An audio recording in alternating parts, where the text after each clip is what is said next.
Innal hamdalillah nahmaduhu wa nasta'inuhu wa nastaghfiruh wa na'udzu billahi min syururi anfusina wa sayyiati a'malina may yahdihillahu fala mudhillalah wa may yudlil fala hadiyalah wa asyhadu an la ilaha illallah wahdahu la syarikalah wa asyhadu anna Muhammadan abduhu wa rasuluhu alladzi la nabiyya ba'dah, amma ba'd.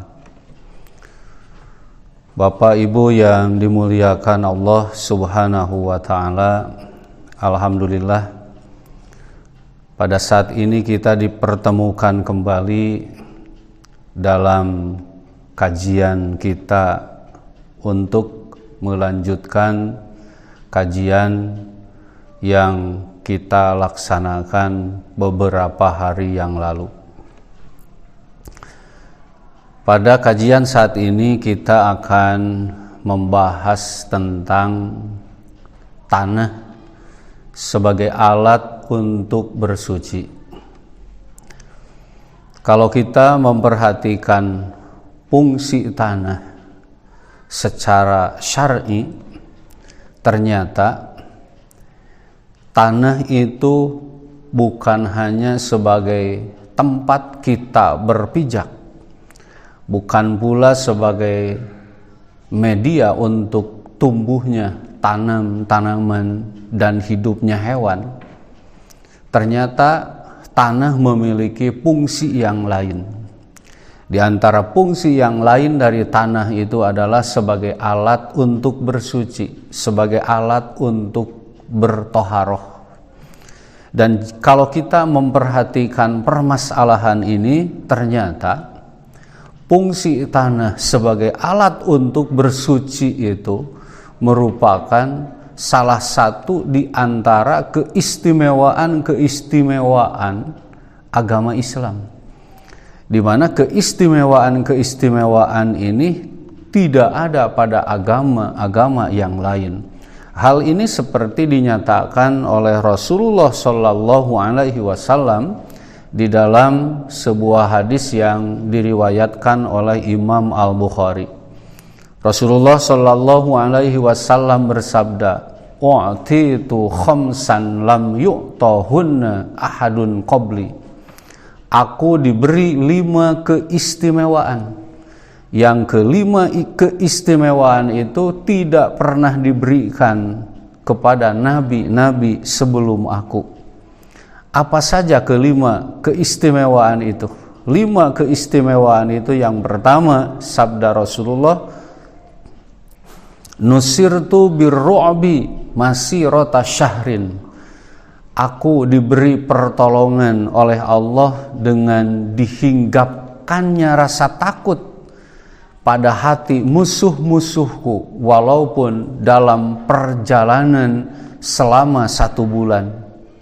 Wa ju'ilat liyal ardu masjidan wa tahuran, dan dijadikan buatku bumi ini sebagai tempat sujud dan sebagai alat untuk bersuci.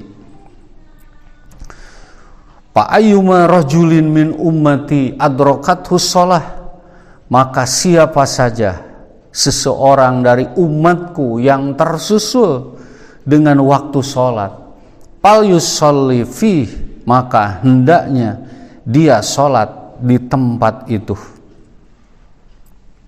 Wa uhillat liyal ghanaim, dan dihalalkan untukku barang rampasan atau ghanimah, walam tahilla li ahadin qabli, padahal tidak dihalalkan untuk siapapun nabi sebelum aku. Wa utitu syafa'ata, dan aku diberi kewenangan untuk memberikan syafaat. Wa kanan nabiyyu yub'atsu ila qaumihi khassatan wa bu'istu ilan nasi ammatan, dan adalah para nabi, mereka diutus untuk kaumnya saja, sedangkan aku diutus untuk seluruh manusia. Bapak Ibu yang dimuliakan Allah Subhanahu wa taala, dari hadis yang tadi kita bisa mengetahui tentang 5 keistimewaan yang Allah berikan kepada Rasulullah Shallallahu Alaihi Wasallam, di mana kelima keistimewaan ini tidak diberikan kepada nabi-nabi yang lain. Nah, keistimewaan yang pertama adalah bahwa Rasulullah Shallallahu Alaihi Wasallam diberi keutamaan dan keistimewaan oleh Allah, yaitu dengan dihinggapkannya rasa takut dalam hati musuh-musuhnya, walaupun dalam perjalanan 1 bulan. Dalam hal ini ada ulama yang menyebutkan hitungan 1 bulan itu mengingat pada saat itu antara Nabi dengan orang-orang yang memusuhi Nabi itu jarak tempuh paling jauh itu 1 bulan. Jadi tidak berarti dalam jarak hanya 1 bulan, kalau lebih dari 1 bulan tidak dihinggapkan rasa takut, tidak begitu maksudnya. Jadi maksud dihinggapkan rasa takut itu bahwa musuh-musuh Nabi atau orang-orang yang memusuhi Nabi, mereka sudah merasa takut untuk berhadapan dengan Nabi, dengan kaum muslimin. Dan kita bisa buktikan hal ini. Ternyata di dalam beberapa ghazwah, dalam beberapa pertempuran, sering kaum muslimin yang berangkat dari kota Madinah untuk menuju ke satu daerah yang di situ ada musuh, ternyata musuh sudah lari terlebih dahulu. Nah, sedangkan keistimewaan yang kedua yang berkaitan dengan bahasan kita kali ini, di mana keistimewaan yang kedua ini adalah Allah telah menjadikan untuk Nabi Muhammad Shallallahu Alaihi Wasallam dan juga umatnya bahwa bumi ini sebagai masjidan, sebagai tempat sujud. Nah, dalam hal ini kalau kita perhatikan riwayat-riwayat disebutkan bahwa untuk umat-umat sebelum Nabi Muhammad Shallallahu Alaihi Wasallam, mereka tidak boleh melaksanakan ibadah kecuali harus di tempat yang disediakan untuk beribadah.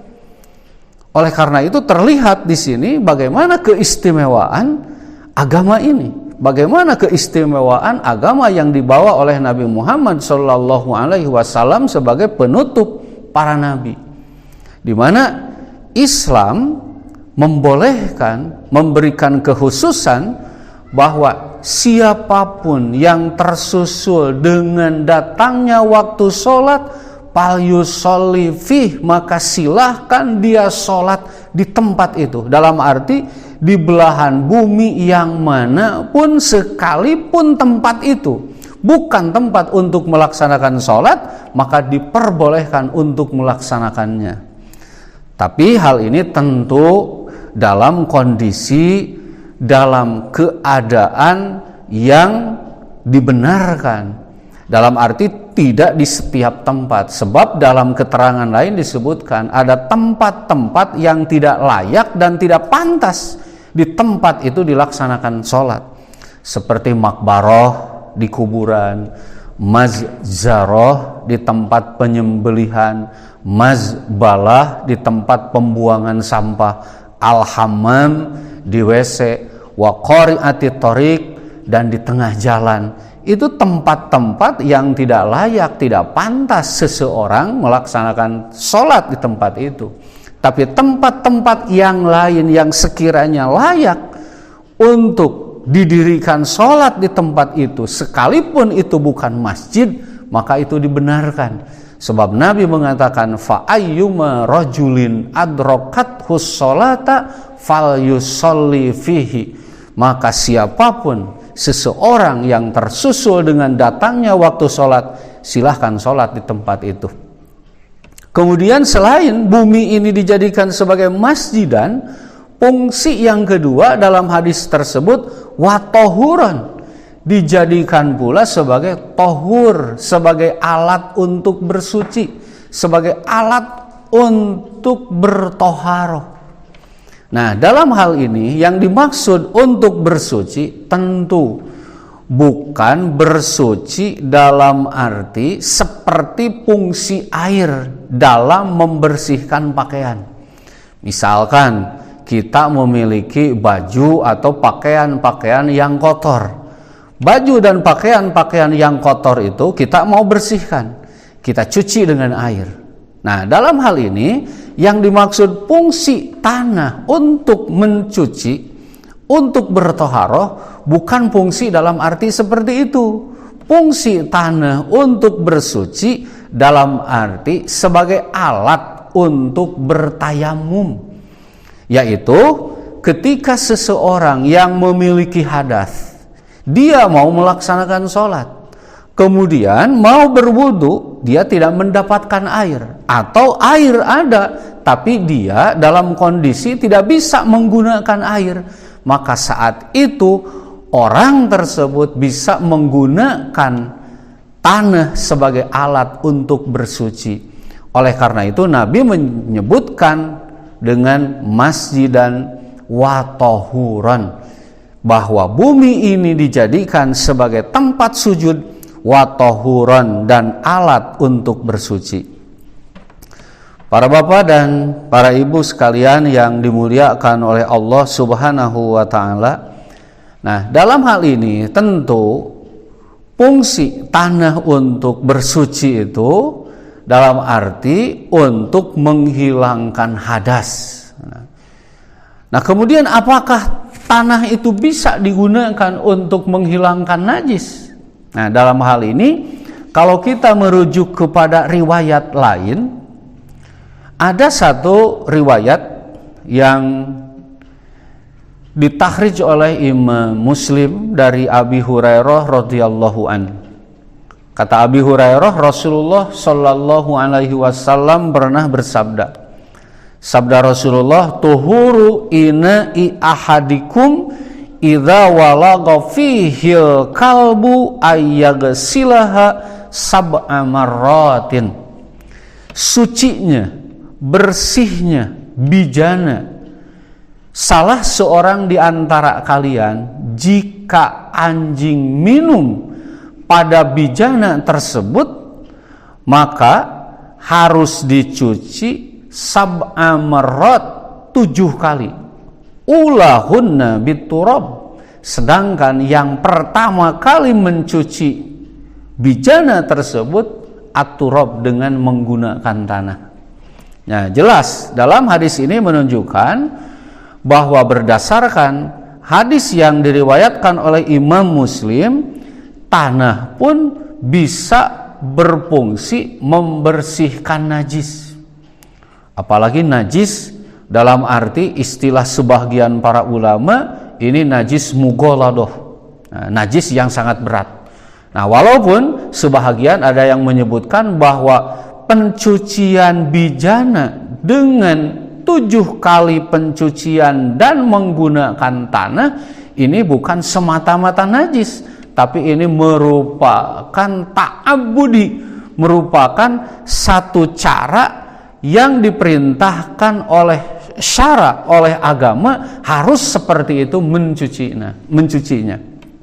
Nah, kemudian keterangan yang ketiga, fungsi tanah dalam menghilangkan najis seperti apa yang diriwayatkan oleh Imam Al-Baihaqi, juga diriwayatkan oleh Imam Ahmad, bahwa suatu ketika Rasulullah Shallallahu alaihi wasallam melaksanakan sholat berjamaah bersama dengan para sahabat. Tapi tiba-tiba ketika Rasulullah melaksanakan sholat, beliau melemparkan sandal yang beliau pakai. Dan hal itu dilihat oleh para sahabat yang berada di belakang. Para sahabat pun di belakang mengikuti apa yang dilakukan oleh Rasulullah, yaitu dengan cara membuang sandal, menjauhkan sandal dari kaki yang dari kaki mereka, begitu. Nah, kemudian setelah Rasulullah Shallallahu alaihi wasallam selesai sholat, maka Rasulullah Shallallahu alaihi wasallam bertanya kepada mereka, kenapa kalian membuka sandal kalian ketika tadi kalian sedang sholat? Kemudian para sahabat saat itu menjawab, wahai Rasulullah, kami melemparkan sandal kami lantaran kami melihat engkau pun melemparkan sandal, membuang sandal yang kau pakai.